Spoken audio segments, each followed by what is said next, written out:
দূরে কোথাও কোনো বাড়িতে কোনো ছোট শিশুর আর্তনাদ বেরিয়ে আসছে ভয়ে। কিন্তু হান্নান শেখের এসবের বিন্দু মাত্র ভয় নেই, কারণ লাশ চুরি তার পেশা। এমন কাজ না করলে তার যে পেটের অন্ন জুটবে না। হান্নান শেখ, আমি আর আমার এক বন্ধু গোরস্থানের দিকে এগিয়ে চলেছি। এমন সময় শাহিন ফিসফিস গলায় বলে উঠল, দাদা, এত রাত্রে কি আমরা ঠিক করছি? ভয়ে আমার গা তো কেমন ছমছম করছে।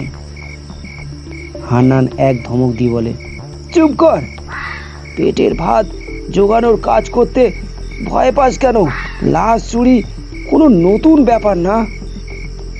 কিন্তু দাদা, এই গোরস্থানটা অন্যরকম লাগে, সব কিছু যেন ভয়ঙ্কর চুপচাপ।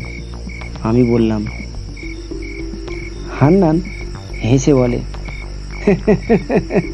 চুপচাপ বলেই তো এই জায়গাটা